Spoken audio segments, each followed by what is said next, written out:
and they leave inspired. So every single one of you, it sounds like this is your first time hearing of him. I'll be at the back table afterwards. I want you to come tell me if you leave inspired tonight. Does that sound like a deal? Yes. Okay.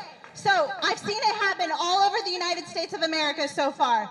People that have never heard of Vivek, they start skeptical, but they become inspired, and they leave being huge fans of Vivek Ramaswamy. So we're excited to have you here. I'm on a text chain with him. They are 2 minutes out. Vivek Ramaswamy will be walking in 2 minutes. So thank you so much for being a part of this with all of us. Thank you.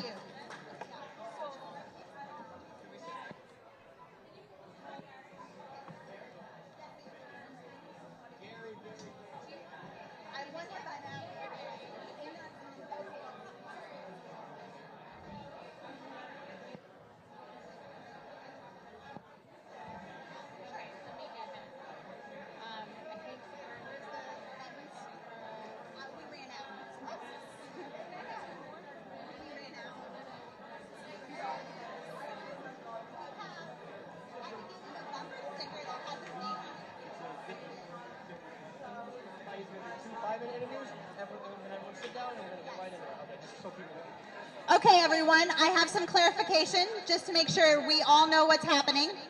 Can I please have everyone raise their hand? Can I get everyone's attention for 1 second? Raise your hand if you can hear me and you're listening to me right now. Can I get everyone to raise their hand, please? Can I get everyone to raise their hand? Just to know that you're paying attention. If you can hear me, please raise your hand so that I know that you're paying attention. If you're talking right now, can I get you to raise your hand? Okay. I want to make sure we're all on the same page. Vivek is going to do 2 5-minute interviews, just 2 5-minute interviews quickly, and then we're going to go into the speaking. Everyone will sit back down, and everyone will get their same seats, and then we're going to speaking. I want to tell everyone that Vivek's favorite part is the question and answer. So, a to-do for each and every one of you. Think of questions that you want to ask Vivek. The interview that he's coming from right now, he got in a heated debate with the corrupt New York Times. And he had to set them straight, and that's why he's a few minutes late to come join us. But he loves the question and answer. He loves the debate. So, be thinking of questions. How many of you got a question ready for Vivek? Okay, we've got some questions. That is his absolute favorite part of the time with all of you will be the question and answer. So, if you have a question, make sure your hand shoots up when it's time for Q&A and ask Vivek questions, okay? So, we're all on the same page. He's going to do 2 5-minute interviews, and then we're all sitting right back down, and he's going to go into the speech, okay? Thank you, everyone, for participating in this with us. Thank you for being in the camera shots, too.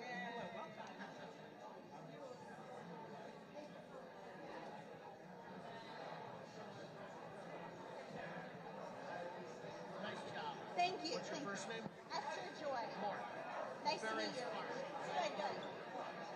He's coming. He's coming.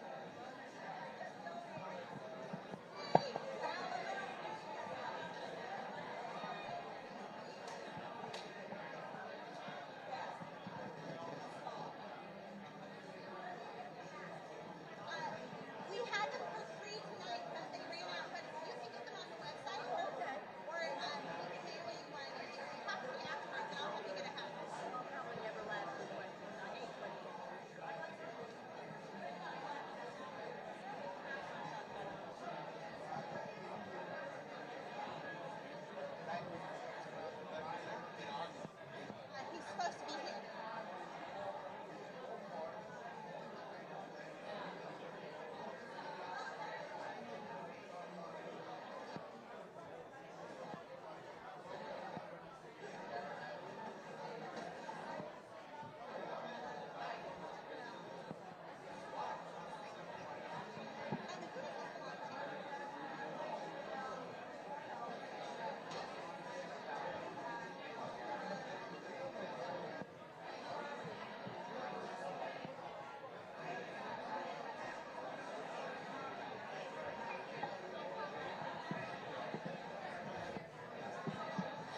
Vivek Ramaswamy is in the room, everyone. Let's give him a cheer.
Okay, do a U-shape, a U-shape.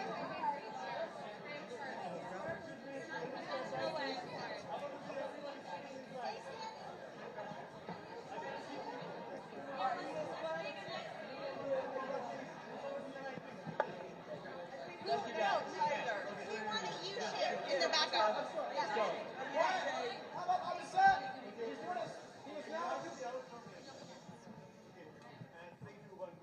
All right, so Vivek Ramaswamy, thank you so much for being here with us. 2024 presidential candidate, also author of new books, Capital Punishment. So congrats on that. So Joe Biden, he says he wants to finish the job. But really, like you've said, this is a myth, it's a lie, it's a farce, whatever you want to call it. Joe Biden is not the one that is running our country. He has not been running our country. Please explain to our viewers what is going on here. Who is controlling the strings? We already know Joe Biden is the complete puppet. So the biggest myth in American politics is that the people who we elect to run the government are the ones who actually run the government. They're not, right? Joe Biden is a hollowed out husk of a leader. It is worth seeing that for what it is. Because his cognitive deficits, people wonder, how could they put up somebody with this level of cognitive deficit? Here's the thing, for the managerial class that controls him, those deficits, that's not a bug. That is a feature. That's what allows them to control him in the same way as John Fetterman in the U.S. Senate. It's the managerial class. You watch Susan Rice stepping down the day before he declares, watch what role she plays. You want to understand what President Obama comes out and endorsing him. We have 2 terms as a limit. Well, it's not that difficult if you actually have a puppet master string that you can pull to actually use effectively like the Wizard of Oz. You project an image, seeing one thing. It's actually who's behind the curtain that matters. And that's this managerial industrial complex. I mean, George Soros' son visited the White House 14 some odd times. It's a combination of the donor class, a bunch of actually corporate donors with President Biden, but even a network in the administrative state that uses him to effectuate their own agendas. That's what's going on. Most likely why they don't care about his cognitive decline, right? Well, that's why they like it. Yeah. That's why they like it. So you are the first millennial. He has been running for president.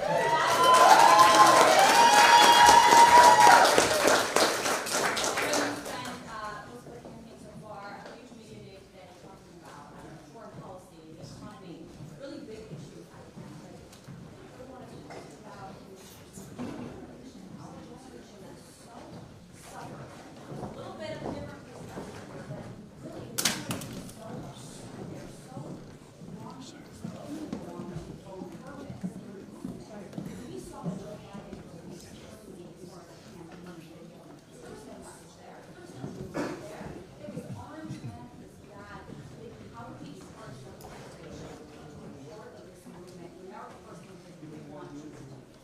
So to put America first, we have got to rediscover what America is. And I think young people are hungry for this.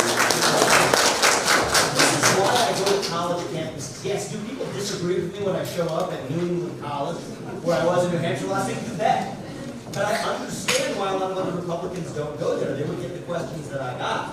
But that's what we need to do, because these people, when they think they're woke at the age of 20 or whatever, they don't actually believe that.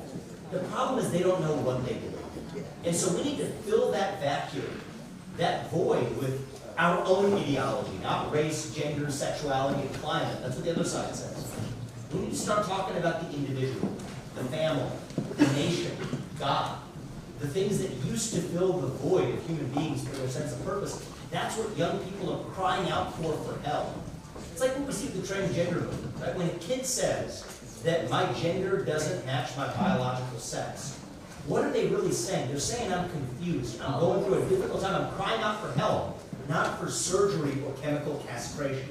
So what we need to do as adults in the conservative movement is actually have a spine and lead. Not just call out the hypocrisy, which I'm doing. Take a stand for something and an inspiring vision that young people in this country are starving for. This is our opportunity to deliver it to them, like Reagan did in 1980. That's what I'm setting out to do in this election. And if we do, I think we can win in a landslide. I'm looking forward to it.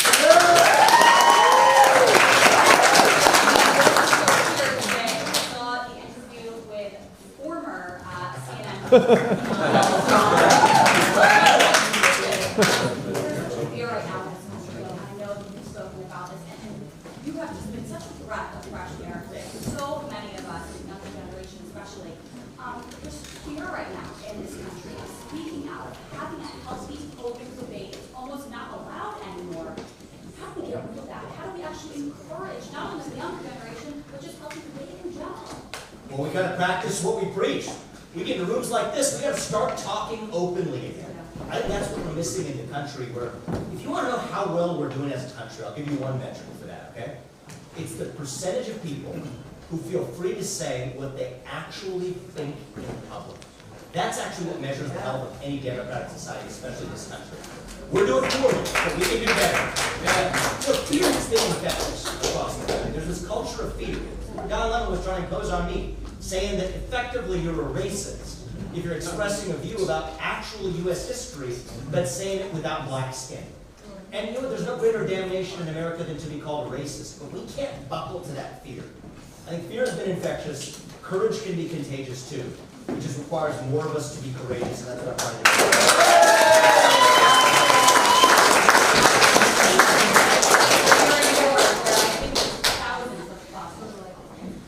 And they're coming out.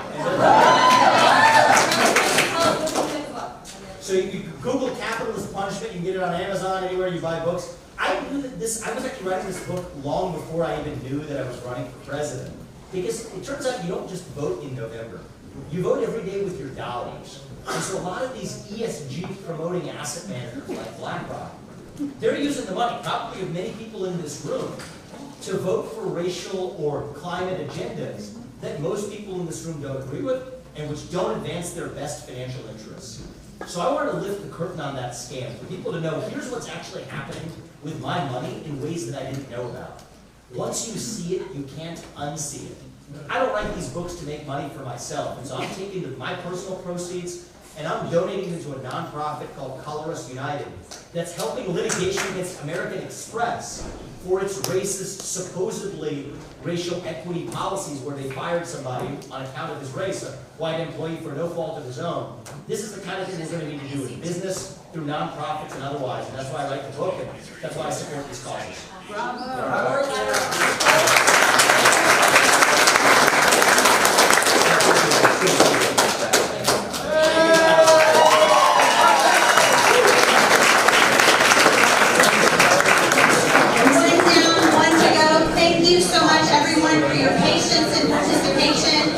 One to go. Newsmax is up next. Couple more minutes and we'll get this week. One more and then we'll just get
out in New York.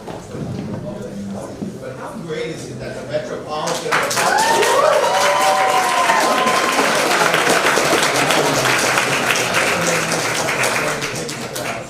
probably because you.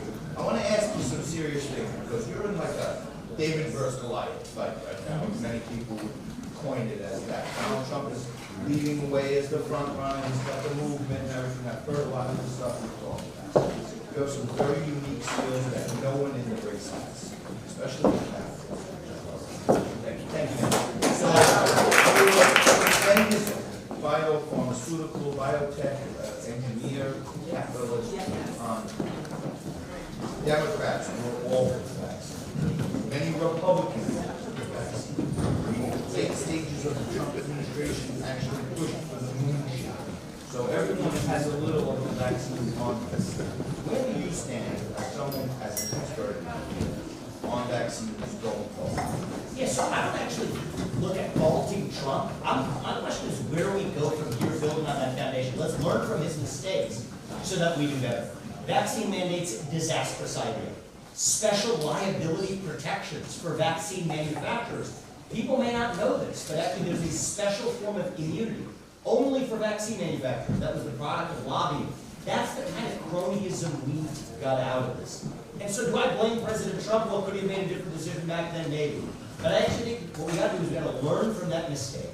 We were lied to. There's a lot that we weren't told. I think we have to learn from that to do better in the future. And if we don't, then that's when actually we fail as a country. So I'm less blaming him, but more learn from those mistakes and do better going forward. That's what I do. Fantastic. So, some of what I think are your great points, you're a great capitalist. So Yeah. the company built from scratch. You have Strive, which is a fund that invests in up-and-coming companies.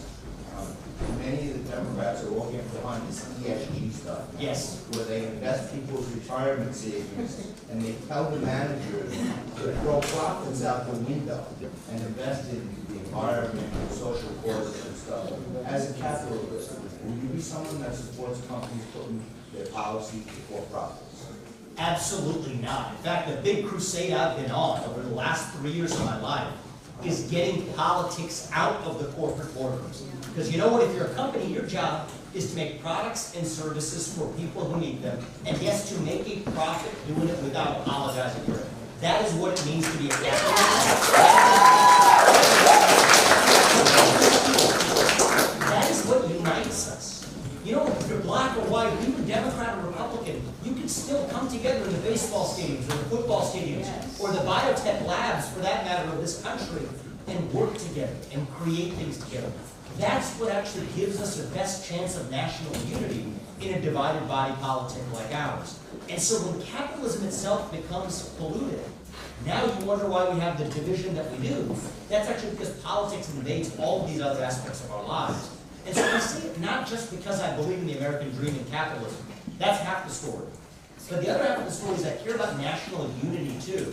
And in order for us to be unified as a nation, we need these apolitical spaces to come together, and American capitalism does that too. That's one of the underappreciated gifts of capitalism in American democracy. Well, there's hundreds of people here.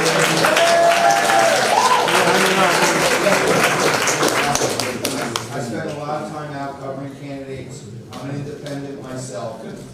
One of the things that I hear from Democrats and Republicans alike, that they're coming for our kids. Where do you stand on transgender? Where do you stand on drag queen story hours and protecting our kids? So I'm going to say something that is true. Even if it's controversial, it's true. Okay?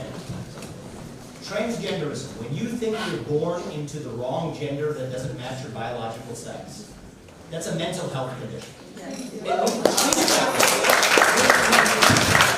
when a kid tells you that their gender doesn't match their sex, they're asking you for help.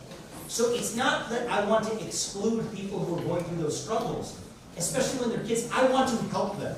And the way you do it isn't by cutting off their breasts at the age of 14.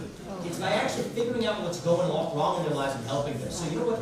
There isn't a state in this union, by the way, that allows you to get a body-altering tattoo before the age of 18. Well, why on earth should you be able to get a genital mutilation or genital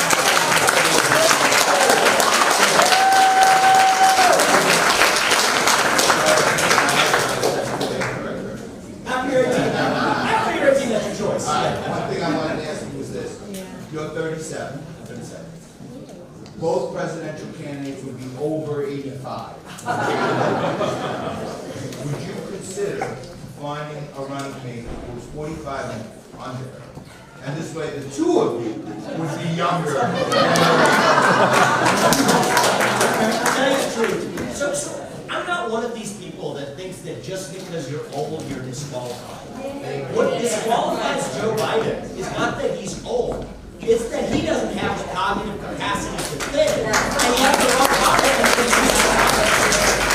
So I'm not opposed to somebody because they're old. I'm opposed to somebody because they're somebody else's puppet. And I refuse to be anybody's puppet. That's why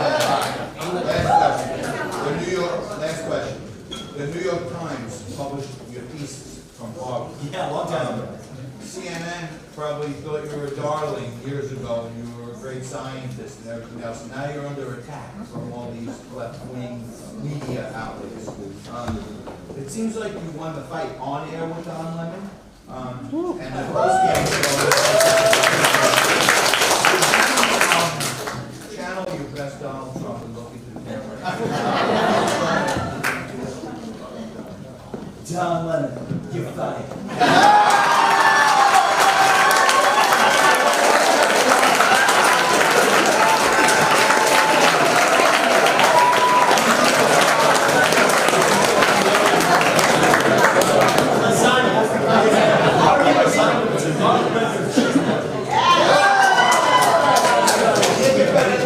Wise guys on the street this week, Vivek Ramaswamy. Thank you so much. Louder! We did it!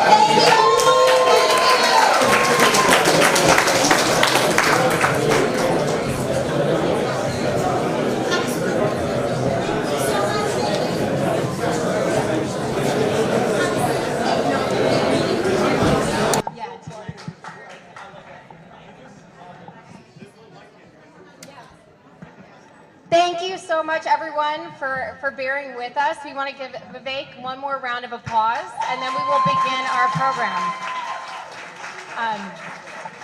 We especially appreciate your patience because tonight we had 2 interviews with One American News Network and also Newsmax. And these are really important networks, especially as Fox News has canceled Tucker Carlson. We have to support the media that supports freedom of speech. And that's why this is a very significant time when it comes to the media landscape. And who better than Vivek, who, as we just mentioned, basically called Don Lemon out for his misogyny, his racism, for everything, really. So we're grateful to you for that and for everything you've been standing up for when it comes to being anti-woke. So without further ado, I'm actually I'm gonna do this here. I'm gonna do it here. Okay. Hi everyone, welcome. Again, thank you for bearing with us. My name is Krisha Lenzo. I'm the chairwoman of the Metropolitan Republican Club. So grateful to see so many new faces tonight and to welcome you here. So Vivek is an American entrepreneur, political and cultural thought leader, and a New York Times bestseller. He is truly an incredible man. He is the author of Woke Inc. and his latest book, Capitalist Punishment: How Wall Street is Using Your Money to Create a Country You Didn't Vote For. Clearly, we're experiencing that right now. He has been a prominent and outspoken critic against ESG, discriminatory practices under the guise of critical race theory, and what he calls government tech censorship, where the government colludes with big tech to do basically exactly what we don't want them to do, which is take away our fundamental freedoms. Vivek is a first-generation American growing up in Cincinnati area. He often recounts the sage advice he received from his father that if you're going to stand out, then you might as well be outstanding, and he is. This advice set the course for his life: an accomplished pianist, a nationally ranked tennis player, and the valedictorian of his Jesuit high school. He went on to graduate summa cum laude in biology from Harvard in 2007 and received his JD from Yale Law School in 2013. He worked at a hedge fund, then started a pharmaceutical company, Roivant Sciences, where his team developed 5 drugs that went on to be FDA approved. There's more. In 2022, he founded Strive Asset Management, an Ohio-based firm that takes direct aim at asset managers like BlackRock, State Street, Vanguard, and many others for their fiduciary breach of duty to maximize the wealth of their clients for wokeism. Strive's mission is to restore the voices of everyday citizens in the American economy by leading companies to focus on excellence over politics. So without further ado, I would like to invite Vivek to speak with us tonight. We are so incredibly grateful to have you. Thank you so much. Yes, of course. Thank you very much. Thank you for that warm welcome, you all. It's good to be back to New York City. I used to live here for a long time. Feel like a homecoming back home. So my first company is actually based in New York. I have to say the traffic's gotten a lot worse since when we left. It's not what I remembered it to be. So thank you for bearing with me even as we braved that to make it up here tonight. I wasn't born in New York, though. I was born and raised in Cincinnati, Ohio. I used to ask, I met a Cincinnatian on my way, and there you are. So I used to ask my dad, why did you come halfway around the world to Cincinnati, Ohio? And he said, well, actually, the true story was that his older sister lived in neighboring Indiana, and that was the only place he could find a job that was close to her at GE in Cincinnati. That, of course, begged the question of why his sister flew halfway around the world to Fort Wayne, Indiana.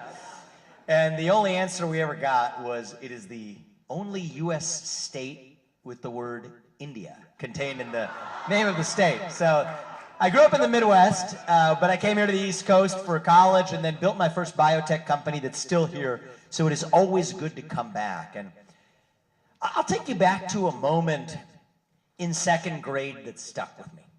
Back in second grade when I heard Martin Luther King's I Have a Dream speech for the first time. That was the speech where he said, I hope my 4 children grow up in a country where they are judged, not on the color of their skin, but on the content of their character. I'll tell you something. Thank you. It's worth remembering that. That dream, it stuck with me. It meant something to me because it was the dream that allowed me to go in a single generation from being the kid of Indian immigrants who came to this country with almost no money to founding a multi-billion-dollar biotech company. I'm proud of that. Thank you. And you know what? I did a number of things at that biotech company. We developed a number of drugs. The one I'm most proud of is an FDA-approved drug for prostate cancer. But I stepped down from my job as the CEO of that biotech company to focus on a different kind of cancer. Not a biological cancer, but a cultural cancer that threatened to kill that dream that Martin Luther King had 60 years ago. That threatened to kill the dream that allowed me to achieve everything I ever had in my life. That's what we're going to talk about today. We're going to talk about that cancer. We're going to talk about what we can do to cure it. Okay? Because today, let me tell you something about where we are as a country. We're in the middle of a national identity crisis. You ask people my age, you said, I'm the first millennial president, first millennial ever to run for U.S. president. We'll get there in a second. We'll get there in about 18 months, okay? But right now, first millennial to run for president as a Republican. You just try asking somebody my age, really any age in this country, what does it mean to be an American? You get a blank stare in response. You see, that's the vacuum at the heart of our national soul. When the things that used to fill our hunger for purpose, things like faith, patriotism, hard work, family, these things have disappeared. That's what leaves a black hole of a vacuum in its wake. That is when poison fills the void. Pick your favoritism, wokeism, transgenderism, climatism, COVIDism, globalism, whatever it is. You think it's an accident that these things crop up at the same time? It's not. Okay? It's a symptom of a deeper identity crisis. We're like, if you're to borrow from the Old Testament, we're like the Israelites, lost in the desert, still hunting for our promised land. You want to know what they said? When the Israelites escaped Egypt, they were roaming in the desert. That's when they said, we want to go back and be ruled by Pharaoh. See, if you can't find the true thing, you're going to bend the knee to something.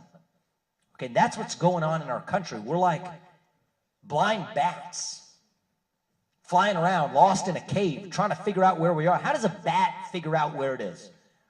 Sonar. Sends out a signal. It can't see it. So what do we human beings do? We send out a signal. It bounces off something that's true. Okay, Okay, this is my family, the two parents who brought me into this world. Bounces back, tells me this is who I am.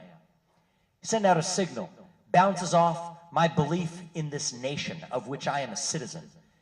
Bounces back, tells me this is where I am. Send out a signal, it bounces off my belief in something higher, belief in a God. Comes back, tells me this is where I am. Send out a signal, bounces off the hard work that I do, the things that I create in the world that I am proud of. That bounces back, tells me this is where I am. Well, today we live in a moment where those things have disappeared. So what happens now? We send out those signals, and then nothing comes back. That's why we're lost. Now, I think that this is an opportunity for the conservative movement. Right? We have to be better than even what we've been doing, what I've been doing over the last 3 years. We can't just play whack-a-mole with the poison one at a time. Okay, because you slap it down here, it's going to pop up somewhere else. We have to fill that void of purpose, that void of meaning, that void of identity with an answer to what it actually means to be an American, with a vision of American national identity that runs so deep that it dilutes the woke agenda to irrelevance. That is the work we have cut out ahead of us. So what does it mean to be American? To me, it means you believe in basic ideas like merit and excellence, that you do get ahead in this country, not on the color of your skin, but on the content of your character and your contributions. And that is why I've said, I'm the first presidential candidate in U.S. history who said it, that we will end race-based affirmative action in America. It is a cancer on our national soul, and we will end it. Okay? It means you believe in ideas like the rule of law. That people like, thank you, that people like my parents do get to come to this country legally, through the front door, follow the rules, pay your taxes. You know, my parents, they raised 2 kids. Both of us actually went on to found companies that helped thousands of Americans. They taught us that the decisions you make in life sometimes involve a sacrifice. Entering a marriage, that involves a sacrifice. Having children, that involves a sacrifice. But you can make a sacrifice if you know what you're sacrificing for. We should want more immigrants like them, but that means saying unapologetically no to anyone whose first act of entering this country is a law-breaking one, because that is what it means to be an American. We believe in the rule of law.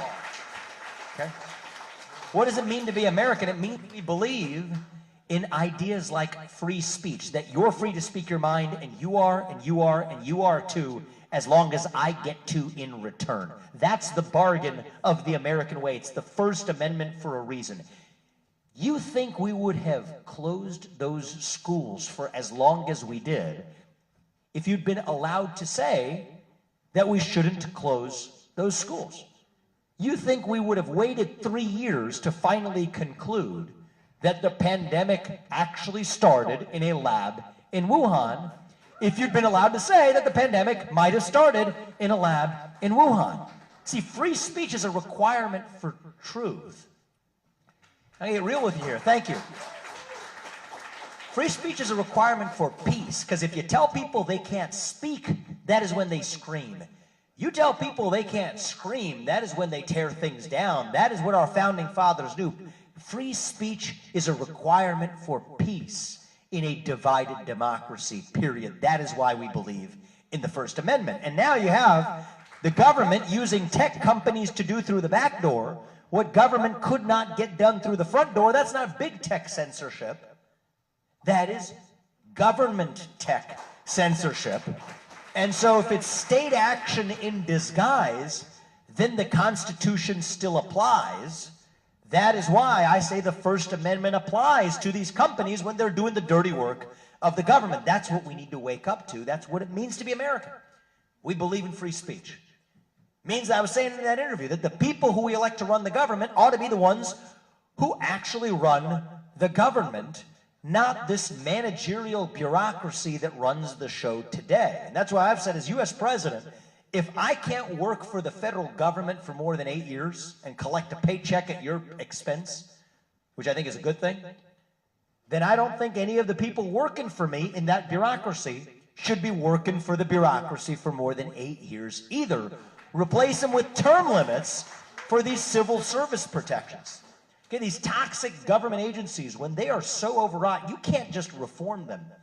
You have to shut them down, starting with the Department of Education, which should have never existed in the first place. Okay?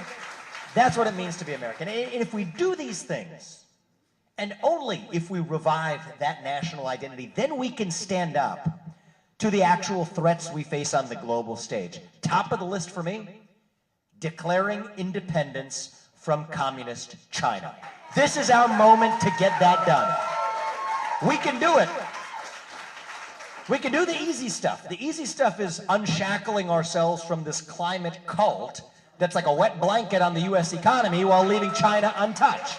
That's the easy stuff. We can hold them accountable for unleashing hell on the world with a global pandemic using every financial lever we have available. But that's the easy stuff. I think we need to go the distance and be willing to do the hard stuff too. The hard stuff is, as US President, I will say that we will not allow most US businesses to expand into the Chinese market until the CCP reforms its behaviors dramatically. No theft, no mercantilism, no intellectual property theft. That's what it's going to take. And I'm going to be really honest with you. Very honest about that. That will involve some short-term sacrifice. Okay? It's not as bad as they make it out to be. I can tell you we have a clear vision of how we would do it. It's not as bad as they make it out to be, but it will require at least a willingness to make a short-term sacrifice. But it's like my parents taught me. You can make that sacrifice if you know what you are sacrificing for. And that is this thing we call America, okay? And by the way, here's the secret in geopolitics. It's not that different than in business. It's when you are most willing to make a sacrifice that you will not have to make one at all. China's in a weaker spot than we are. If we wake up to that and sit across the table from Xi Jinping and say, we're pulling out unless you do these things, then you know what? He has the weaker hand. We can actually force it, but that's going to take some fortitude. A little bit more Churchill, a little less Chamberlain. Think on the timescales of history rather than on election cycles or quarterly earnings reports. That's the kind of strength we're going to need in a leader that leads us out of this crisis, and we can do it if we rediscover who we really are. Okay, we have celebrated for the last 10, 20 years. I grew up into it. We have celebrated our diversity and our differences so much that we forgot all the ways we're really just the same as Americans, bound by a common set of ideals that set this country into motion 250 years ago. Look, I'm looking around the room. I'm happy to see we've got some different shades of melanin. I brought one of them, okay? We got a couple of different genders, 2 of them, to be precise. Actually, 2 genders. And that's good. We're diverse. That's great. So what? Our diversity is meaningless unless there is something greater that unites us across that diversity. Diversity is not our strength. Our strength is what unites us. E pluribus unum, we say for a reason. From many, one. That is the dream that won the American Revolution 250 years ago. That is the dream that reunited us after the Civil War 160 years ago. That is the dream that won us 2 world wars and the Cold War. That is the dream that still gives hope to the free world. And if we can revive that dream over fractious group identity and grievance, then nobody in the world, not a nation, not a corporation, not a virus is going to defeat us. That is what American exceptionalism is all about. And that is what we are going to revive to save this great nation. Thank you all for coming out tonight. Let's have a conversation. I'm looking forward to this. Thank you. Thank you. Let's open it up. We'll take some questions. Hi, everyone. So we want to open it up to some questions. We will take one over here. I wonder, do you believe in brainwashing? If you say it enough, people believe it. I think that's what has made Trump into a curse word and the next victim is Tucker Carlson, who's already being labeled a right-wing extremist. Now, if you continue that in that way, with the Dems and the media constantly feeding us the propaganda of their side and preventing us from getting the facts, how can we have a free and fair election? What should we do about it? Thank you. What's your name? Ruth, okay. Courageous question. So here's what I'll say is this is why, is the playing field even here in the media landscape or otherwise? No, it is not, okay? But this is why we need leaders who will say that that's an uneven playing field, but it's the game we've been given, so I'm going to play on the field and win anyway. That is why I go across the table from Don Lemon. That is why I sit across the table from Chuck Todd or go to college campuses across this country. And I think this is serious stuff. When we're talking about a president, if we're talking about a governor or congressman or whatever, we can have some room for different types of people who can each make a contribution. But when you're talking about the one president of the United States, the person who's going to ask you for permission to sit across the table from Xi Jinping, it better darn well be somebody who's willing to take the fight to CNN and NBC News, speak facts, and win. That is what I bring to the table. And so is it an even playing field? It is not. But reason, logic, and truth are on our side. We have to speak it unapologetically. And I believe that especially young people in this country, they're hungry for that. They think they're hungry for the thing. And you teach them that, oh, you're feeling a little moral hunger. Why don't you go to Ben & Jerry's and order a cup of ice cream with some social justice sprinkles on top, right? And a little bit of anti-Semitism to top it off, because that's Ben & Jerry's. Right? That's not how you feed a moral hunger. They're hungry for something real, something more substantial. And so believe me, if you read my books, I have been unsparing in my criticism of the other side, but we got to look in the mirror and level up ourselves and say that, do we actually want to have a country left? Do we want a national divorce? I don't think we do. We want a national revival. And that's going to require somebody who's going to say, I will take the debate to the other side's turf unapologetically and win.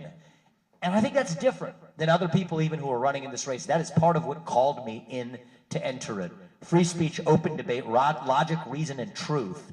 If that's on our side, and it is, then we will prevail and we will win. Thank you.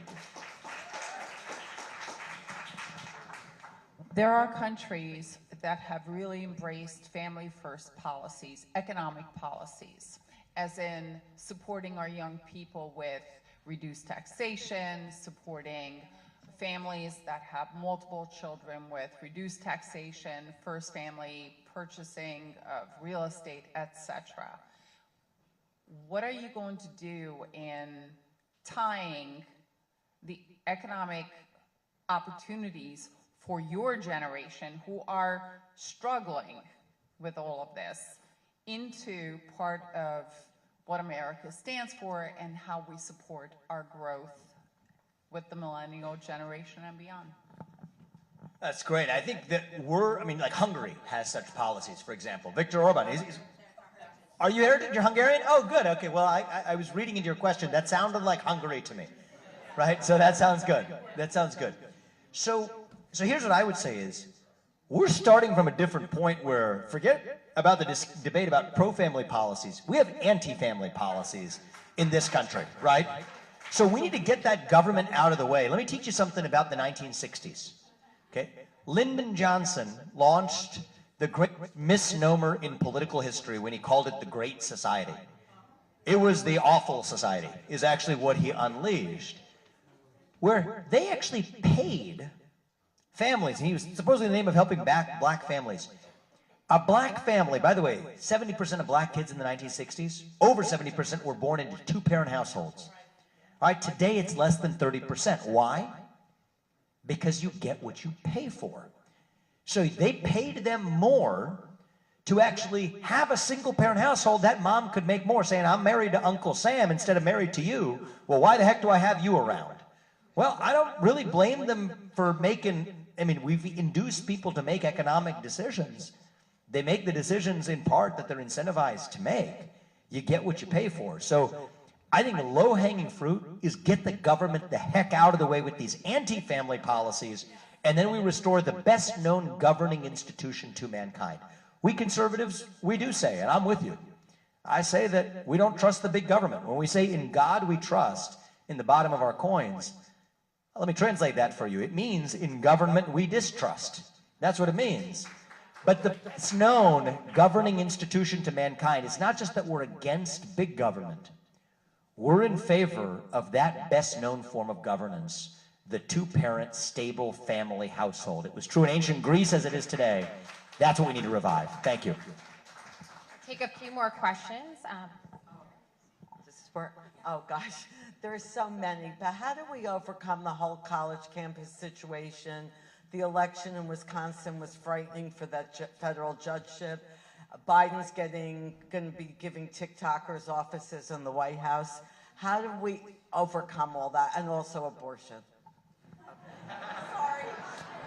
Just tag on that little, small little thing at the end, you know, a little cherry on top, you know.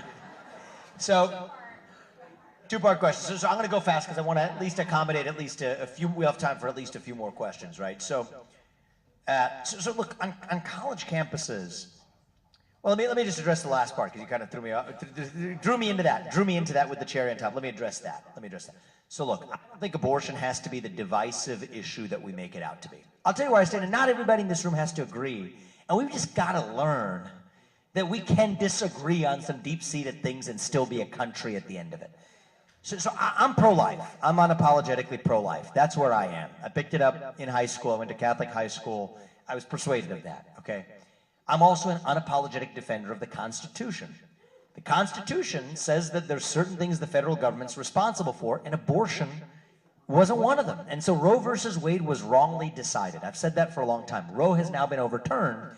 That's a good thing. And so if in the pro-life movement you believe that abortion is murder, murder is handled by the states. And so I think that this is the victory we've reached, is that we have now constitutionally set it right. This is an issue for the states.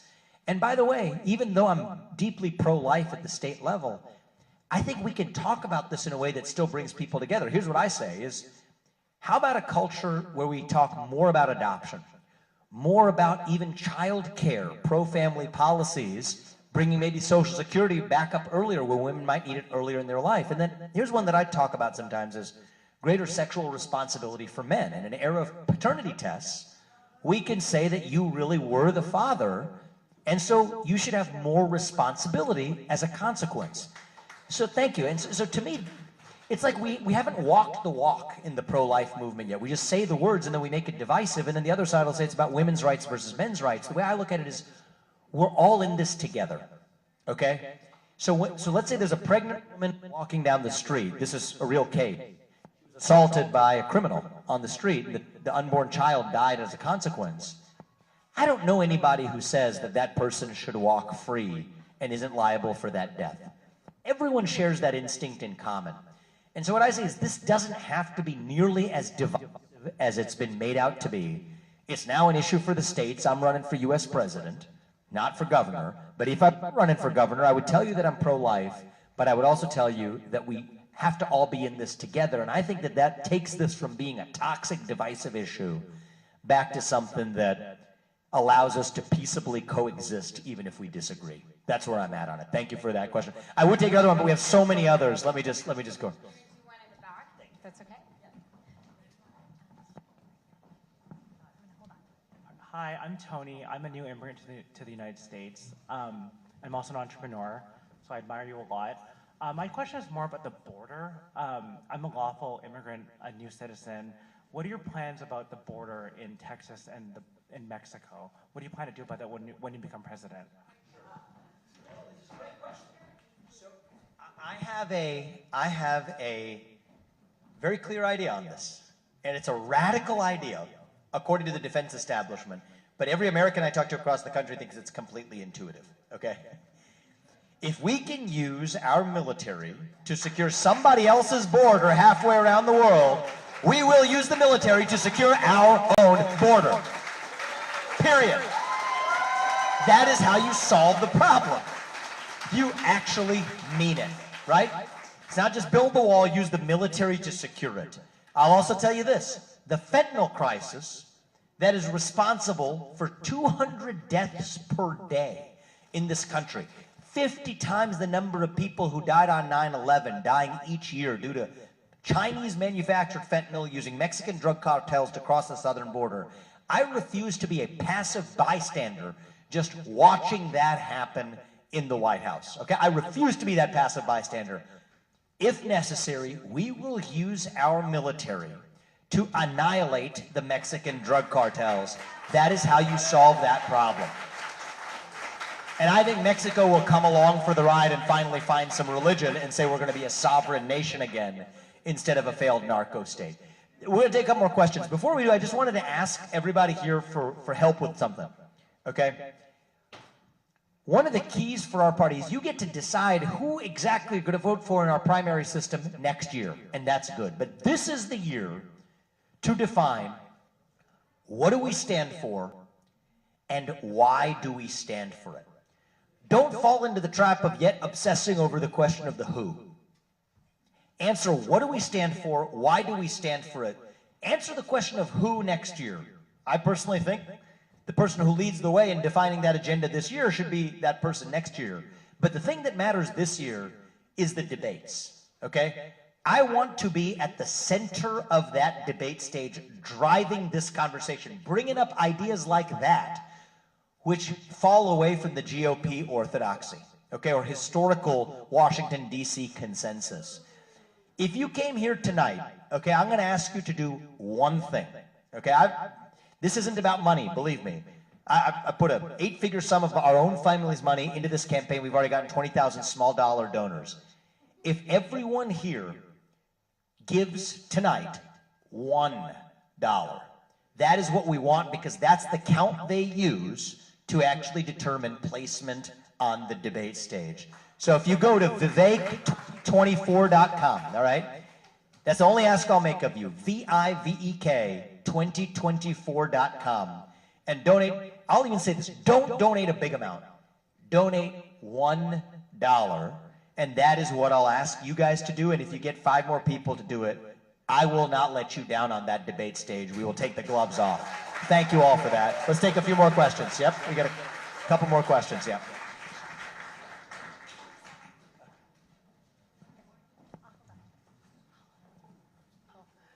Hi. My question is about what you mentioned with ESG and BlackRock and other companies like that really pushing that. How would you, as president, try to fight against that, given that they are private companies? And do you have plans for things like the fact that GM is already saying they're only going to make electric vehicles by 2035? Like, how can you kind of try to fight against that wave?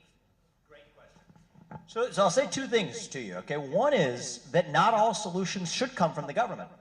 So that's why I founded Strive. I'm competing directly with BlackRock and State Street and Vanguard. And you know what the good news is? We raised, like within 3 months of launching our first fund, when I rang the New York Stock Exchange bell here last August, within 3 months we had over $500 million. That's a steep launch. It shows actually how steep the demand is for everyday Americans. So you have to be disciplined. Some solutions have to come through the market. But here's the dirty little secret. That's not actually a private company making its decision. What's really happening is government actors like CalPERS, like, by the way, the city you all live in. I had a debate on CNBC with your city's comptroller. I apologize to you on his behalf because, man, it's a disaster what he's doing with your money. He's using pension fund money in this city to mandate that BlackRock and other asset managers adopt these ESG, environmental, social, and governance agendas that most of you disagree with and don't result in you making more money.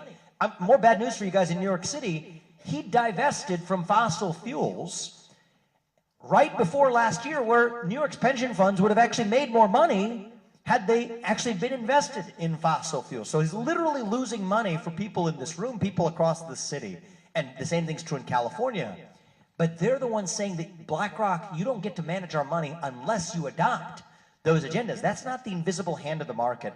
That is the invisible fist of government. Okay, so that's a room the government can actually roll those requirements back. And then Biden put in place a pro-ESG rule under the Department of Labor that basically says retirement fund managers no longer have to just maximize profit. They can take these other factors into account First thing I would do, rescind that rule. And that's just one example of many where I'm telling you this, I really mean it. I know you're not supposed to say it this way, but it's just true.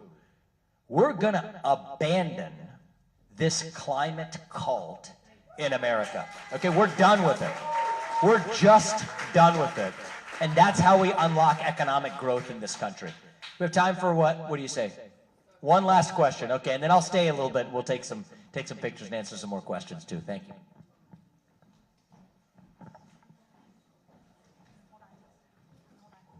Vivek, upon becoming the 47th president, you become president.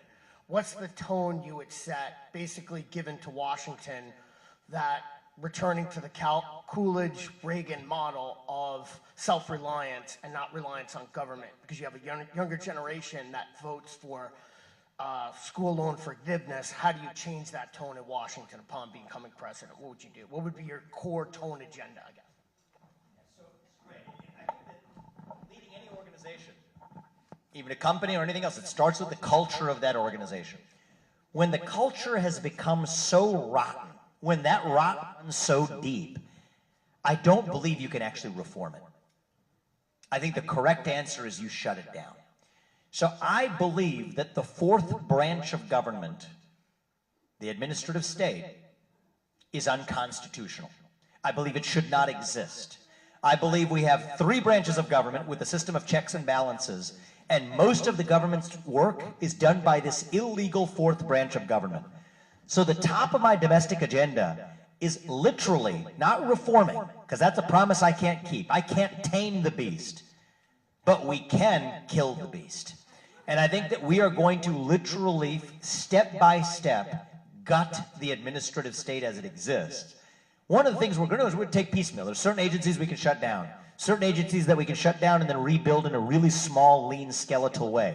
Civil service protections, forget about them. Replace them with 8-year term limits.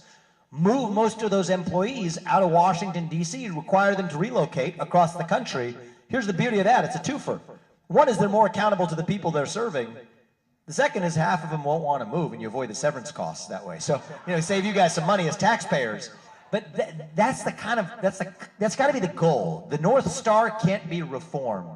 The North Star has to be getting as close as we can to shut it down. Okay, that's the answer. So I'm going to wrap this up with a couple of just closing remarks, and then I'll stay here and say hello for a little bit longer as well. I do think that we spend a lot of time in the country talking about the problems, and that's important. Okay, you can't have somebody walking in here saying, hey, kumbaya, let's hope and change and all be optimistic about the world. No. We have to see the problem with clear eyes. But I'm going to ask you to join me in just seeing it slightly differently for a second. Okay? We don't have to be some nation in an inevitable national decline.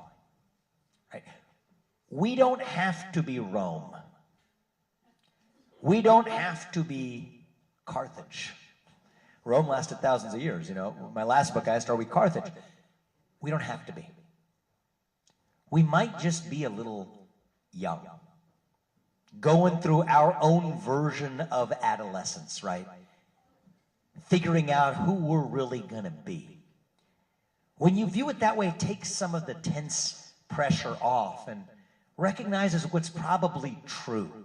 Right? There were many rises and many falls of Rome. I think there will be many rises and many falls of the American experiment. Ronald Reagan led us out of our last national identity crisis in 1980. I'm running for president to do the same thing again in 2024. Thank you very much. You get to do that this year. $1 at Vivek2024.com. I will not let you down on that debate stage. Thank you. God bless you, and God bless the United States of America. Thank you all. Wonderful. Thank you. Thank you so much, Vivek. Yes, we're going to have some questions up front.